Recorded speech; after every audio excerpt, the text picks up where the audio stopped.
तपोभूमि दर्शन पर आप सभी का एक बार पुनः अभिनंदन और स्वागत है। यूं तो पुराणों और धर्म शास्त्रों का अध्ययन करने से पता चलता है कि ओंकारेश्वर क्षेत्र, जिसे द्वापर युग में महान शिव भक्त बाणासुर की पुत्री उषा के नाम से उषा मठ नामक संज्ञा प्राप्त हुई और तदुपरांत लोक भाषा में स्त्रीलिंग को ईकारांत का उच्चारण करने की परंपरा के कारण उषा से उखी और मठ के संयोग से उखी मठ नाम प्रसिद्ध हुआ। वही नगरी निरंतर अपनी विशेषताओं के कारण दिग दिगंतर में अपने धार्मिक, राजनीतिक एवं लोक व्यवहार के कारण चर्चा का विषय बनी रही। देश की आजादी के पश्चात इस उखीमठ नगरी की धार्मिक एवं सांस्कृतिक क्षेत्र में उत्तरोत्तर वृद्धि होती रही और साथ ही राजनीतिक क्षेत्र में भी नगरी ने अपनी विशिष्ट पहचान कायम की। उदाहरण स्वरूप यदि हम बात करें पूर्व विधायक स्वर्गीय गंगाधर मैठाणी जी अथवा पूर्व पर्वतीय विकास मंत्री नरेंद्र सिंह भंडारी जी की, तो सर्वविदित है कि दोनों महान राजनीतिज्ञ उखीमठ के नजदीक उत्तराखंड विद्यापीठ से संबद्ध रहे, जहां स्वर्गीय गंगाधर मैठाणी जी ने प्रबंधक के रूप में उत्तराखंड विद्यापीठ की बागडोर संभालते हुए संस्कृत महाविद्यालय, आयुर्वेदिक महाविद्यालय एवं इंटरमीडिएट कॉलेज का उत्तराखंड विद्यापीठ के नाम से संचालन किया। वहीं श्री नरेंद्र सिंह भंडारी जी भी प्रारंभिक दिनों में उत्तराखंड विद्यापीठ के प्रधानाचार्य के रूप में कार्यरत रहे।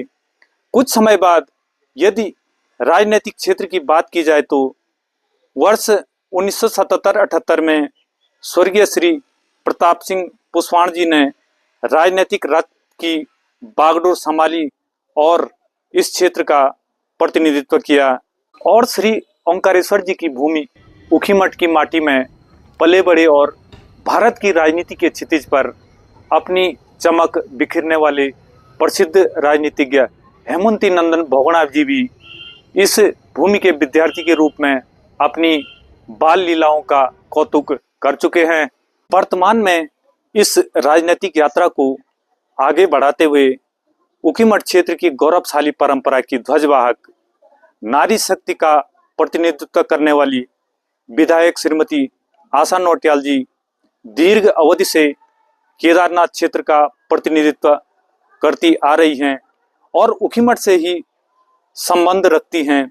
इस प्रकार धार्मिक क्षेत्र हो, सांस्कृतिक क्षेत्र हो, सामाजिक सद्भावनाओं का क्षेत्र हो अथवा राजनीतिक प्रतिनिधित्व का क्षेत्र हो, हर जगह उखीमठ की पहचान विशिष्ट क्षेत्र के रूप में आज भी कायम है।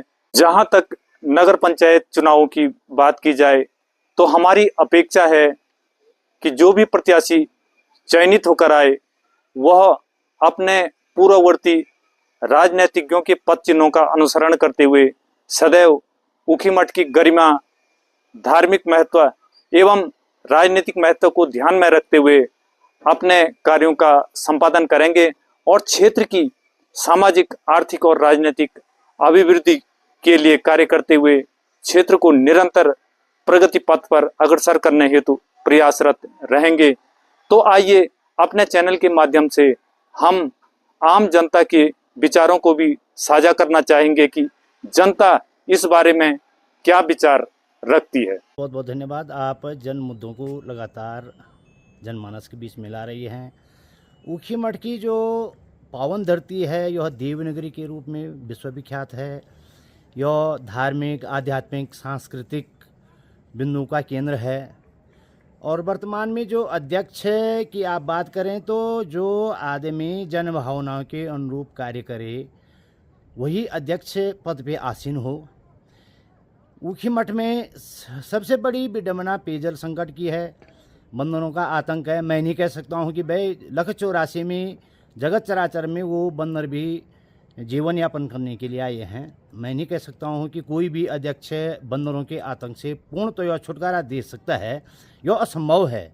और हम किसी पर इतनी बड़ी जिम्मेवारी थोपना भी हमें ठीक नहीं लगेगा, मगर किसी हद तक जैसे हिमाचल की तर्ज पर बंदरों के आतंक से छुटकारा दिलाया जा सकता है।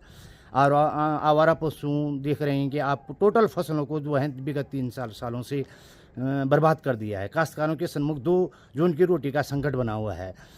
तो उनके लिए नियमित स्थान की गौशाला हो या इस प्रकार के जन जागरूकता अभियान चलाने वाला अध्यक्ष हो कि जो लोग आवारा पशुओं को सड़कों पर छोड़ देते हैं उन पशुओं को उनके हवाले किया जाए, या नियत स्थान पे गौशाला बना करके उनको वो भी एक प्राणी है, वो भी एक विचरण करने के लिए यहाँ आया है, तो उनके जीवन यापन के लिए किसी प्रकार की गौशाला का निर्माण हो, गौशाला का निर्माण करके उनका रख रखाव हो जा सकता है कि जिससे वो आत्मा भी बच सकती है और फसलों की जो काश्तकारों की जो फसल है उसको भी बचाया जा सकता है। देखिए कि ऊखीमठ नगर में आप देखिए जाम की स्थिति बड़ी विडंबना लगी हुई है, यह भी एक बड़ी चुनौती है। सरकारी भवनों में मूलतः मुखिया के पद रिक्त चल रहे हैं। कई भवन जो हैं किराए के भवनों पे संचालित हो रही हैं। जाबरी में लगातार भूस्खलन होता है तो बरसात में बड़ी दिक्कतें आती हैं। जाबरी में 2 साल पहले पुल धंस गया था, आज भी जो है ब्रिज में गाड़ियाँ चल रही हैं। इतना समय व्यतीत होने के बाद भी यहाँ बहुत बड़ी चुनौतियाँ अध्यक्ष के सामने हैं, मगर हम अध्यक्ष पद पे उस आदमी को चाहते हैं जो जन भावनाओं के अनुरूप कार्य करे। धन्यवाद Tapobhumi Darshan social media platform Shri Nautiyal ji, आपने मुझे यहाँ पे अपने विचारों के लिए आमंत्रित किया। हम आपका बहुत बहुत आभार व्यक्त करते हैं।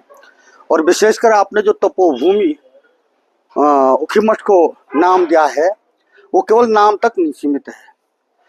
हमारे ऊषा मठ, जिसको कि पहले ऊषा मठ के नाम से जाना जाता था ऊखीमठ को, इसका बहुत बड़ा धार्मिक अतीत रहा है। हम यदि पुराणों को देखें, बड़े ग्रंथों को देखें, केदारखंड को देखें जो कि हमारे वर्तमान में एक बहुत प्रसिद्ध ग्रंथ है, उस ग्रंथ में हमारी इस पावन भूमि का उल्लेख मिलता है। और हम इसकी धार्मिक पृष्ठभूमि पे ज़्यादा फोकस न करते हुए, जैसे आपने प्रश्न किया है कि आज के परिप्रेक्ष्य में जो राजनीतिक एक विचारधारा का प्रवाह यहाँ पे चल रहा है, और आपसे ये पूछा गया कि हम उन राजनीतिज्ञों से क्या उम्मीद करते हैं, क्योंकि वर्तमान में यहाँ पे हमारी छोटी सरकार, हमारे शहरी विकास मंत्रालय के जो चुनाव होने जा रहे हैं, हमारी इस नगर पंचायत में एक ऐसा अध्यक्ष को एक ऐसी बागडोर मिलनी चाहिए, एक ऐसे व्यक्तित्व को बागडोर मिलनी चाहिए जो यहाँ के धार्मिक, सामाजिक, सांस्कृतिक सारी परंपराओं को जो है अपने दृष्टिकोण में रखे और अपने दृष्टिकोण में रखते हुए इसको आगे बहुत अच्छे मुकाम तक पहुंचाए। पहली बात, मैं थोड़ा राजनीतिक पृष्ठभूमि की बात करूं यहाँ पे, तो जैसे कि आप पहले से जानते हैं कि हमारे स्वर्गीय श्री एच.एन. बहुगुणा जी की ये अपनी बाल लीला की कौतुक स्थली रही है। साथ में आप जानते होंगे यहाँ पे एक बहुत बड़े नाम गंगाधर मैठानी, जिनके नाम से जो है यहाँ पे विद्यापीठ में जो है हमारा स्नातकोत्तर महाविद्यालय चलता है। दूसरा नाम यहाँ से जुड़ा हुआ है श्री प्रताप सिंह पुष्पान जी का, स्वर्गीय प्रताप सिंह पुष्पान, जो कि विलक्षण प्रतिभा के धनी थे। वो लोग इसी माटी से पले बड़े हुए हैं और उन्होंने आगे जाकर के जो है हमारे हर क्षेत्र में इस क्षेत्र का नाम जो है रोशन किया है। आज के परिप्रेक्ष्य को देखें तो यहाँ पे जो नगर पंचायत की महिला सीट यहाँ पे दी गई है, भैया हमारी जो इस समय केंद्र की सरकार है उसने महिला आरक्षण को एक बहुत बड़ा वो देकर के कि महिलाओं को आगे करने का एक जिम्मा लिया है, और एक बहुत बड़ा क्रांतिकारी कदम हम इसे कहेंगे। और सौभाग्य से हमारी इस समय केदारनाथ विधानसभा से हमारी जो यहाँ पर की बहुत ही हम उनको एक ममता की मूर्ति भी कहें तो कोई बड़ी बात नहीं होगी, वो यहाँ पे केदारनाथ की विधायक चुनी गई हैं। दूसरी बात, थोड़ा मुझे यहाँ पे मैं थोड़ा नेगेटिव सेंस में यदि जाऊँ तो जो आरक्षण जो शब्द होता है वो आरक्षण शब्द इसलिए बनाया गया है कि एक ऐसे समाज को आगे बढ़ाया जाए कि जो हमारी मुख्य धारा में पीछे रहता है। लेकिन यहाँ में हम आरक्षण को अपनी एक तीखी निगाह से देखें तो इस आरक्षण का फायदा जो है वो लोग नहीं उठा पा रहे हैं जिनके लिए जो है बना हुआ ये कानून। आज वो आरक्षण उनके हाथों में चला जा रहा है कि जो है बहुत ही पहले ही से फॉरवर्ड्स हैं, पहले ही से आगे बढ़े हुए हैं, लेकिन इस बात पर हम ज़्यादा चर्चा पर चर्चा नहीं करेंगे, ये कोई खास विषय नहीं है। हम एक ऐसी महिला को अपने यहाँ की कमान देना चाहते हैं जो कि यहाँ के भविष्य को देखे, यहाँ की इस नगरी की सुंदरता को बनाए रखने में अपना संपूर्ण योगदान दे, अपना सर्वस्व दे। और इन्हीं बातों के साथ मैं अपना वक्तव्य समाप्त करता हूँ और आपका बहुत बहुत आभार और धन्यवाद करता हूँ। धन्यवाद। सबसे पहले आपके चैनल का बहुत बहुत धन्यवाद। जैसे कि सभी को विदित है कि पूरे प्रदेश में नगर निकाय के चुनाव प्रस्तावित हैं। इसी परिप्रेक्ष्य में हमारे ऊखीमठ नगर पंचायत का चुनाव भी नजदीकी आने वाला है और इसमें तमाम प्रत्याशी, जो भी प्रत्याशी अध्यक्ष पद हो या वार्ड सभासद की दावेदारी करे, सबसे पहले मैं उन सभी प्रत्याशियों को अपनी शुभकामनाएं देना चाहता हूं। और जैसे कि व्यापारियों की समस्या का सवाल है, व्यापारी अनेक प्रकार की समस्याओं से जूझता रहता है और हमारा ये प्रयास रहेगा, जो भी नए निर्वाचित बोर्ड आएगा, अध्यक्ष आएंगे, सभासद आएंगे, हम उनके समक्ष जो व्यापारियों की जो प्रमुख समस्या है, जैसे आए दिन बरसात में हम देखें कि जैसे नालियों की व्यवस्था है, यहाँ पे नाली पूरी तरह से क्षतिग्रस्त हो चुकी हैं, जगह जगह टूटी हुई है, नई नालियों का निर्माण करना है। बीच में व्यापार संघ द्वारा आदि नाली का हमने कार्य भी किया था, उसको नए बोर्ड के माध्यम से हम आगे भी ले आएंगे। फिर नगर में जैसे जाम की समस्या है, एक जो जिससे व्यापारी हो, आम जन को जो बाजारों में चलता है उसको मुसीबत का सामना करना पड़ता है, उस समस्या से भी हम वो करने के लिए नए बोर्ड के समक्ष जाएंगे। जो भी सहयोग व्यापार संघ होगा हम उनको देने की कोशिश करेंगे। और अनेक प्रकार की समस्याएं हैं, जैसे नगर की समस्या, व्यापार मंडल की जो भी समस्याएं, टैक्स की समस्याएं हैं, हम निश्चित रूप से जो भी नया अध्यक्ष, नया बोर्ड आएगा उनके समक्ष अपनी समस्याएं रखेंगे और उम्मीद करेंगे कि नए जो बोर्ड होगा वो व्यापारियों की समस्या का समाधान करने के लिए पूरी तरह से व्यापार संघ का साथ देगा। और जैसे कि हम देखते हैं कि नगर मुख्य बाजार में आवारा जो गायें हैं उनका लगातार वृद्धि होती जा रही है। जिस प्रकार से गाड़ियों से उनके जो दुर्घटना भी होती रहती है, वो है बंदरों की समस्या, जिससे व्यापारियों को काफी परेशानी को सामना करना पड़ता है। यहाँ पे कूड़ा जो डंपिंग जोन है मुख्य बाजार से शुरुआत में ही सबसे बड़ी समस्या यह है, उसका भी समाधान निश्चित तौर पे इस कार्यकाल में होना चाहिए। वो तमाम है, जैसे फेरी वाले जो नगर क्षेत्र में आज की डेट में जो व्यापारियों का जो व्यवसाय है, जिनको फेरी वालों द्वारा प्रभावित किया जा रहा है, हम ये चाहेंगे कि नगर पंचायत जो भी नया अध्यक्ष, नया बोर्ड आए, वो निश्चित रूप से फेरी वालों पे अंकुश लगाए नगर में नगर लगाए। इसी के साथ मैं आपका धन्यवाद करता हूँ। बहुत बहुत धन्यवाद नौटियाल जी। आपके चैनल के माध्यम से मैं सभी आपके दर्शकों का धन्यवाद करना चाहता हूँ। बाकी जो ये नगर पंचायत चुनाव है, इसमें सबसे जो मूलभूत सुविधाएं हमारे नगर पंचायत की, जैसा कि लास्ट गर्मियों के टाइम पे जो पानी की सबसे बड़ी किल्लत हुई थी इस क्षेत्र में, तो एक तो सबसे पहला मुद्दा ये रहेगा। और दूसरा जो थोड़ा जाम से निजात है इस ऊखीमठ मार्केट की, थोड़ा छोटा मोटा मुद्दा वो रहेगा। और स्वास्थ्य को लेके एक बहुत बड़ी समस्या है अभी भी इस क्षेत्र में, जो कि हमारे नीचे जो पीएचसी सेंटर है वो सिर्फ एक रेफर सेंटर बन के रह गया है। तो शायद उस मुद्दे पे भी नगर पंचायत के जो हमारे भावी अध्यक्ष रहेंगे उनको इस बारे में सोचना पड़ेगा। और एक बंदरों का, यहाँ की जो सबसे बड़ी और विकट समस्या है बंदरों की, जो बंदर आए दिन यहाँ स्कूल जाते हुए बच्चों को, बुजुर्गों को, किसी भी व्यक्ति को किसी भी समय हमला कर सकते हैं। उसके कारण क्या होता है कि बहुत से लोग जख्मी भी हो रहे हैं और आए दिन नए से नए केस हमको देखने मिले। इसमें अभी तक कोई भी उपलब्धि नहीं हुई है अभी तक के कार्यकालों में।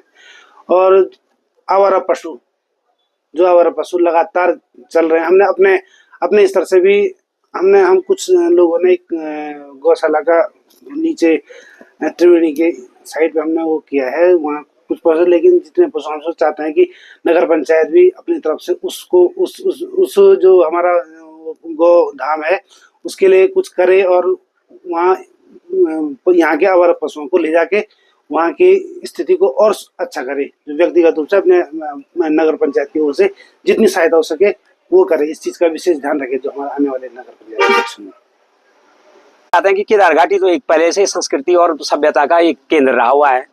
चाहे हमारे केदार घाटी रुद्रप्रयाग से ऊपर हो गए, रुद्र की नगरी रही हुई है। केदारनाथ तो एक भगवान पंच केदार का गद्दी स्थल भी रहा है, ओंकारेश्वर भगवान की। हम ये चाहते हैं कि हमारा अध्यक्ष वो होगा जो हमारी संस्कृति, सभ्यता और हमारे बच्चों को रोजगार, मतलब रोजगार का तो पीछे है, अब संस्कृति अगर बची रहेगी तो रोजगार भी रहेगा।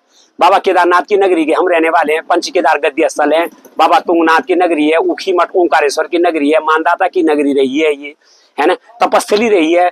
मानदाता की तपस्या 1200 वर्षों तक मानदाता ने इसी जगह पे एक पांव में रह के अपना तपस्या की है। हम तो ये चाहते हैं कि जो इसकी संस्कृति को संवारेगा उसको हम मतलब चाहते हैं।